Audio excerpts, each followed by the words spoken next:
السلام عليكم، معكم منى. اولا نعزل الشعب المغربي لضحايا الزلزال، ربنا يرحم المتوفيين ويصبر اهاليهم.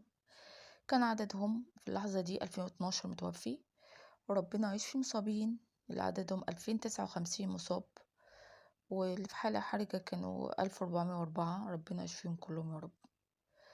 كارثة الزلزال كان قوي جدا، كان درجته 7.2 ريختر. ربنا واقف بجنب المغرب، ربنا يحميها في الأيام الصعبة دي.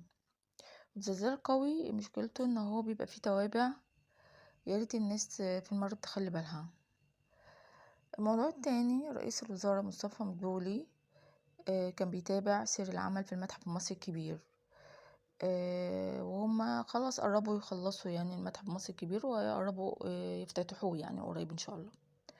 عملوا ممشى سياحي كبير ما بين الأهرامات والمتحف المصري. كمان عملوا مترو، بيعملوا مترو شغال، وهو كان بيتابع أعمال المترو يعني شغالين فيه، لسه الافتتاح لسه عليه قدام شوية. في محطة قدام متحف المصري الكبير، محطة مترو، عشان هيبقى كده في سهولة في النقل ما بين القاهرة والجيزة، ويبقى في سهولة في المواصلات يعني بالنسبة لهم. وطبعا انتوا عارفين ان القطر بتاع المترو بيبقى بالكهرباء، فكده مش هيلوث البيئة. عملوا كمان اسطبلات حضارية جديدة للناس اللي بتحب ركوب الخيل، وعملوا أماكن مخصصة للدراجات، وعملوا كمان العقارات والمساكن اللي حوالين المتحف في الطريق الدائري، وفي الأماكن دي عملوا طلاء جديد للعقارات والمساكن دي، وعملوا أسوار جديدة وعملوها طلاء برضو جديد، وشجروا ميدان الرماية، وكمان الطرق المجاورة لتحسين الرؤية البصرية للناس لما تيجي المتحف. كمان عندنا موضوع تاني، هو هشام طلعت مصطفى، ده رجل أعمال مصري شهير، هيروح السعودية، هيعمل استثمار هناك، مشروع مدينة جديدة في السعودية، في العاصمة في الرياض.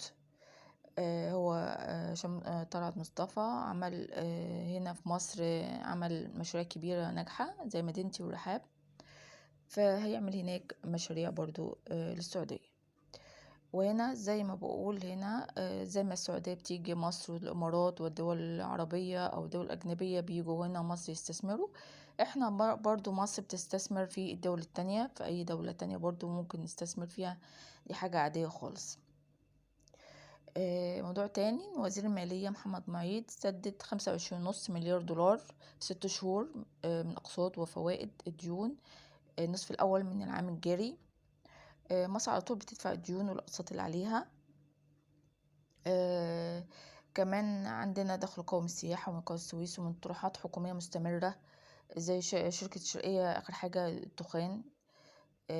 شركة الشرقية للدخان حصل انها الاسهم بتاعتها قفز للأعلى، ودي حاجة كويسة، وان شاء الله مصر على طول بتدفع الديون في وقتها، والعالم كله عليه ديون مش مصر بس، اي دولة فيها تنمية وفيها مشاريع فبيبقى عليها ديون.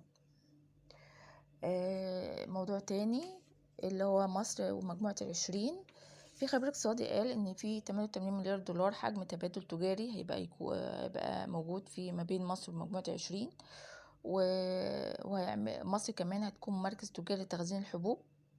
وكمان الرئيس اتكلم عن ان في عمل شراكة مع دول العالم في الوقود الأخضر، وعمل استثمارات جديدة مع مجموعة 20. وقالوا كمان الاتحاد الأفريقي هيضم المجموعة 20 كعضو دائم، دي حاجة كويسة.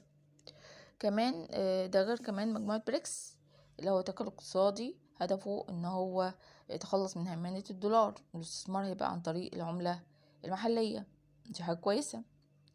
ان شاء الله هيكون ده خير طبعا لمصر. وبكده يبقى الحلقة خلصت. ما تنسوش الاشتراك